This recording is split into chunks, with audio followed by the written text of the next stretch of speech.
they laugh, but working people paid a very heavy price for 14 years of economic failure. Austerity damaged the economy and decimated public services.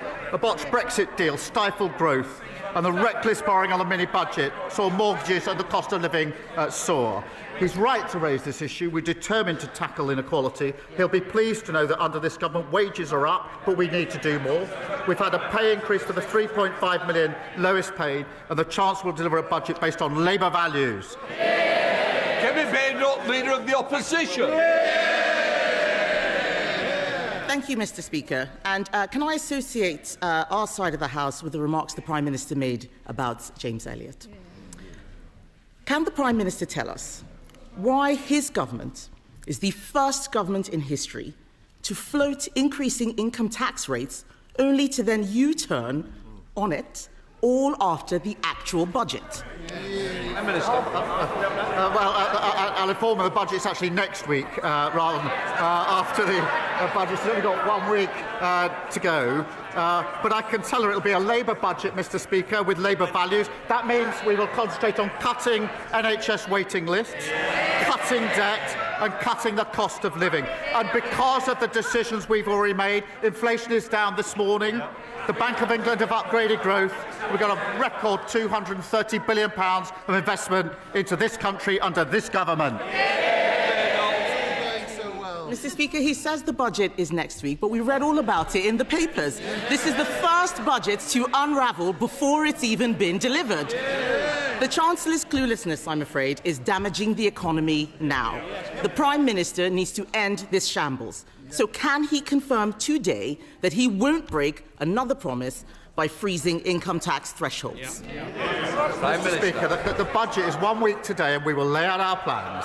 But what we won't do, Mr. Speaker, I've said what we will do in terms of protecting the NHS and public services. What we won't do is inflict austerity on the country as they did. It's caused huge harm.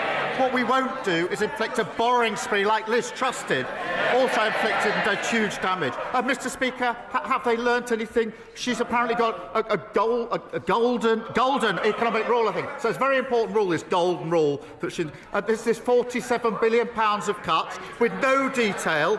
No wonder the Institute of Government says they're on very shaky foundations. They haven't listened and they haven't learned. Mr. Speaker, it is quite clear that they are going to freeze thresholds. We didn't get a clear answer from them, but this is really important.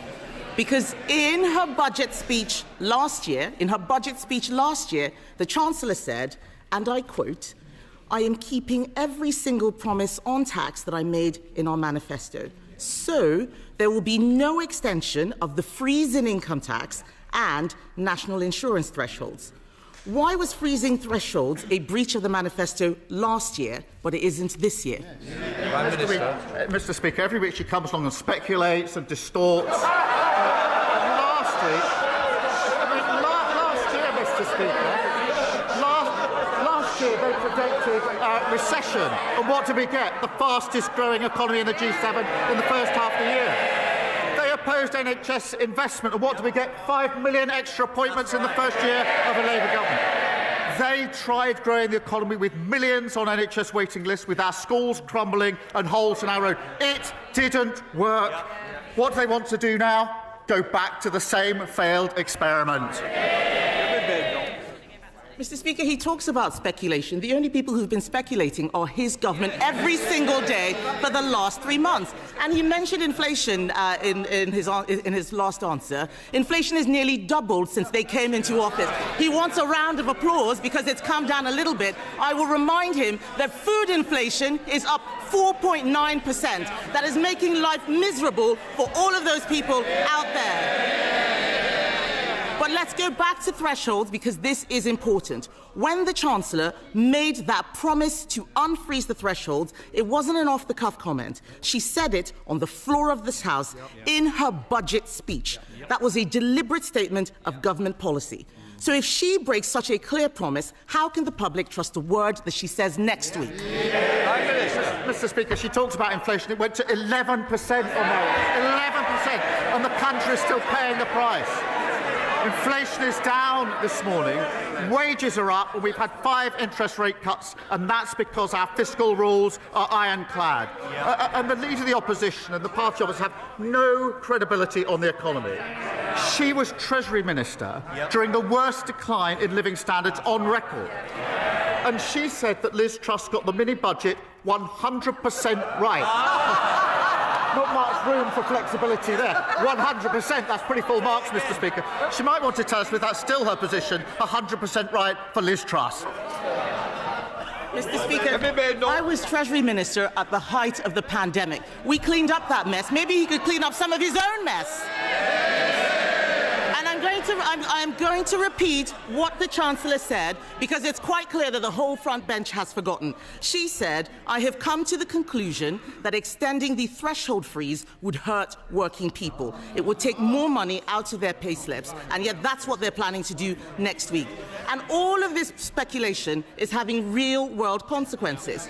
Just this morning, the UK chair of ExxonMobil said, and I quote, "The government needs to understand that the whole industrial base of the UK is at risk unless they wake up and realise the damage their economic policies are doing."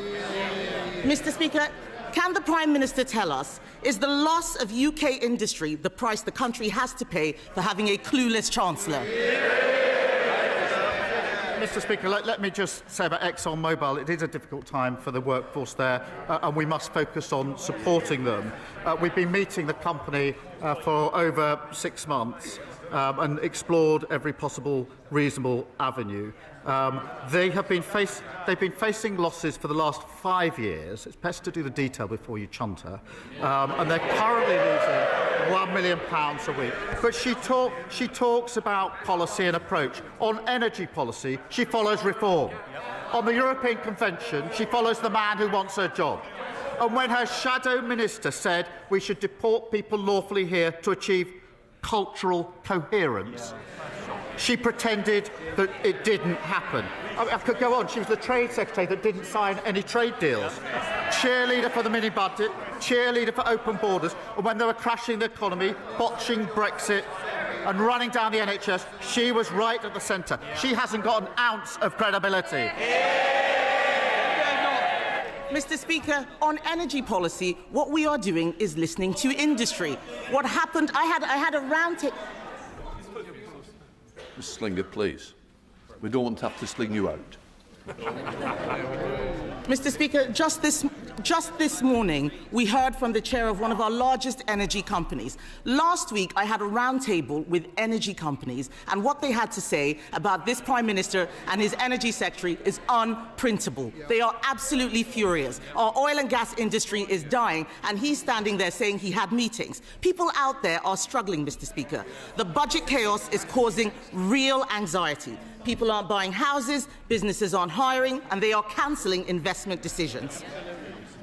2 weeks ago, the Chancellor called a ridiculous press conference to blame everyone else for her having to raise income tax. Then last week, she U-turned on her own U-turn.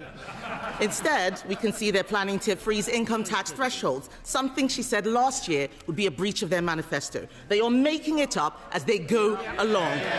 Doesn't the country deserve better than government by guesswork? Mr Speaker, either we renew our country with Labour or we go back to Austerity 2.0 with reform of the Tories. They left waiting lists at record highs. Almost 1 million more children in poverty, and they wrecked our public services. She comes here to talk down the country. We're turning the page. More NHS appointments, free breakfast clubs, free childcare, more homes and better public services. That's what we're fighting for, a Britain built for all.